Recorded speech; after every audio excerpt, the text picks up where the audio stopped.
Небольшое послание для творческих людей от нас с Дашей. Я просто хочу еще раз сказать всем творческим людям, которые еще только, может быть, начинают и не уверены, что все получится, не уверены, стоит ли выбирать этот путь. Если хочется, да, если есть вот эта потребность, если есть желание самовыражаться, желание рисовать, там, лепить, сочинять музыку, что угодно, значит, нужно этому пути следовать. И это не страшно, если это просто хобби, и вас это не беспокоит, и вам так комфортно, да, это совершенно нормальный тоже формат. Но если какой-то возникает разлад внутренний, и если хочется большего, если хочется посвящать этому больше времени, и если единственное, что останавливает, это страх безденежья, страх неудачи, страх, что все уже создано, это тоже такое часто бывает. Это иногда и преподаватели, к сожалению, некоторые почему-то говорят такое студентам, что вот вроде, да, уже столько там талантливых людей, все уже создано, и вроде нечего уже сказать, но на самом деле, если есть потребность в самовыражении, всегда есть что сказать, всегда есть что-то новое. Мне очень понравилась тут цитата. Вот то, что как бы пропущено через вас, это творческий поток, это произведение искусства, оно уникально, то есть никто не сделает так же, как и вы. Никто. Даже если мы возьмем одну идею и дадим ее, да, на воплощение там 10 художникам, 10 просто людям, да, попросим там нарисовать что-то, какое-то вот определенное, да, не будет то же самое, да, то есть у каждого свое личное восприятие, своя личная вот эта переработка, личное видение там всего, цвета, формы, идеи самой, да, воплощения.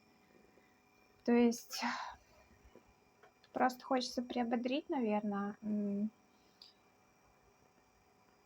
Неважно, опять же, да, в каком проценте у вас это в жизни существует, или хочется, чтобы это было как просто некое такое удовольствие, да, наряду там с обычной работой, или это, может быть, хочется, чтобы это стало профессией.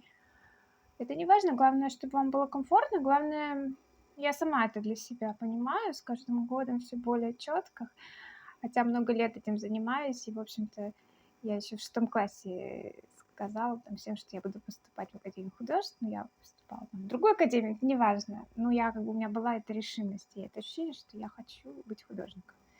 Потом оно, конечно, периодически менялось по жизни, и, честно скажу, много раз мне хотелось оставить эту деятельность, потому что это достаточно тяжелый путь.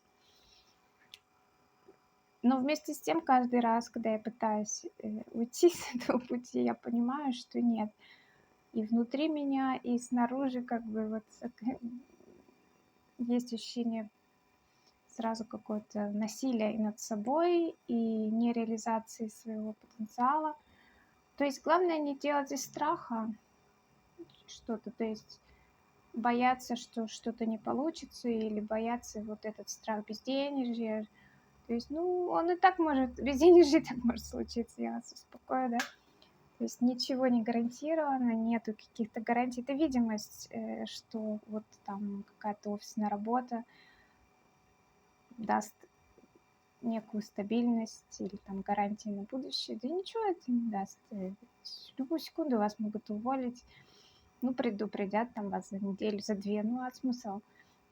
По большому счету это ничего не меняет. Это просто иллюзия такая, иллюзия некой стабильности. Если вам в этом комфортно, разумеется, все нормально. И слава богу, да, иначе мы все не выживем, если все ударятся, да, в свободный образ жизни.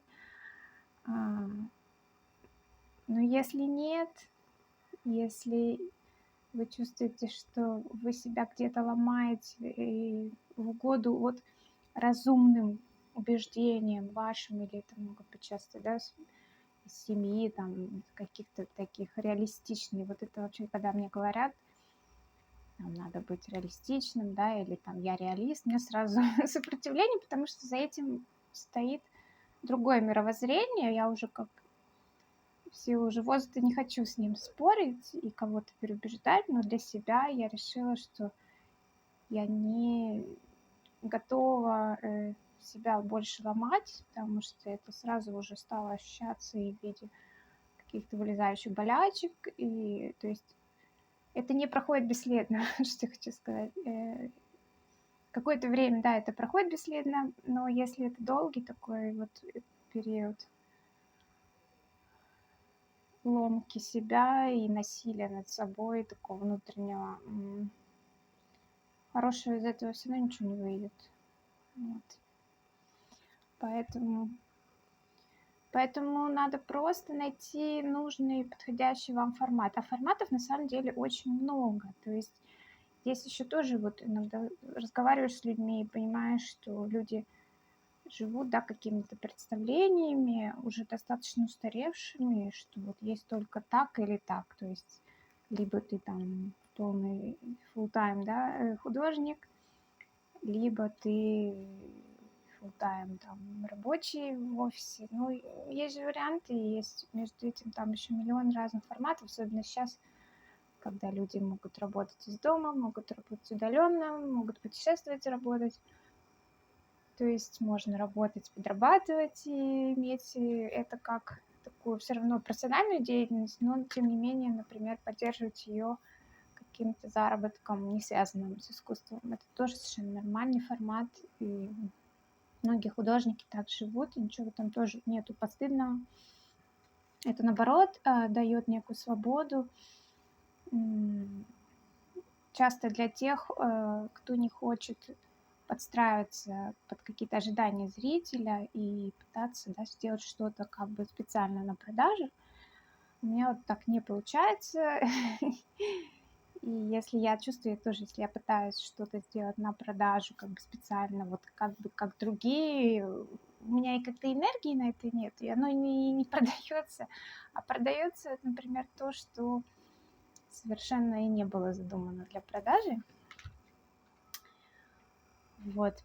Здесь просто нужно смотреть на внутреннее состояние и на состояние своего такого внутреннего комфорта и просто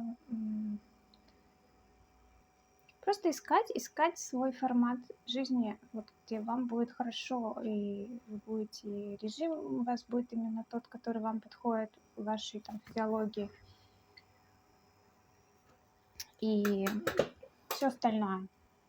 Вот, я просто хочу воодушевить немножко, то есть не думайте, что это какие-то очень жесткие рамки, то есть мне кажется, сейчас можно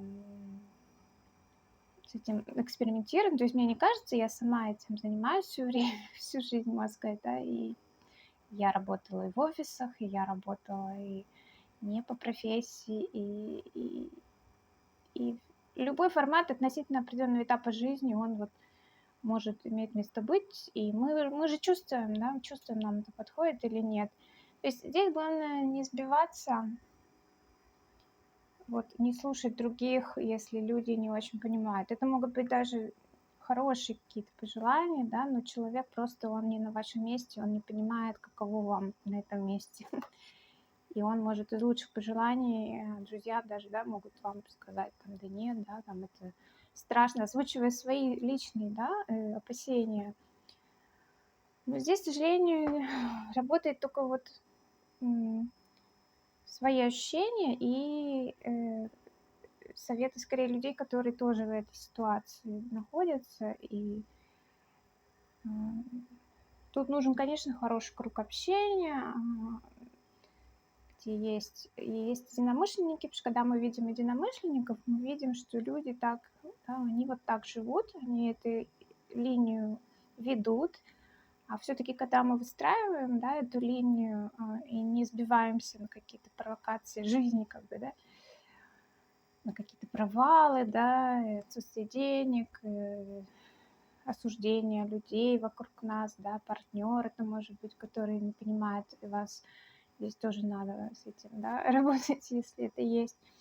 Ну, в общем, Здесь очень важно внутренне, то есть выстроить для себя эту решимость и ей следовать. И тогда вот я просто тоже сейчас на какой-то этап вышла, что я ощущаю, что отклик идет. Всё рав Ну, сначала внутри надо это нащупать в себе, м, как я хочу жить и как я хочу творить, и как мне комфортно. И это не обязательно должно быть тоже там ежедневная какая-то, то есть вариантов очень много. Вот, просто небольшой такой, небольшое напутствие. Просто я готова быть вашим единомышленником. Присоединяйтесь, кстати, к моему телеграм-каналу. Он у меня сейчас закрытый, но я буду добавлять всех желающих, чтобы просто тоже создать такую вот... Мне нравится идея сообщества. Вот как импрессионисты, да, вот мне всегда нравятся импрессионисты. И если посмотреть не только на их творчество, но то, как они жили, общались, они же друг друга поддерживали, да, то есть их ведь не понимали, да, тогда, и вот именно тоже их вот это общение, да, и поддержка, она их поддерживала в этих их делах, да, новаторских. Поэтому очень важно друг друга поддерживать, делиться, да, своими там успехами, творчеством. Поэтому я вас приглашаю в телеграм-канал просто, где я делюсь и творчеством, и моими занятиями с учениками.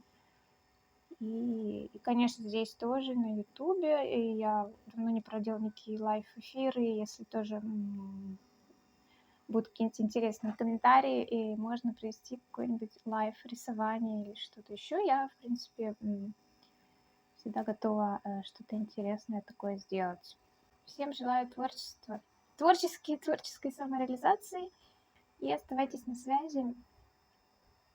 Будем вместе творить, творить, творить.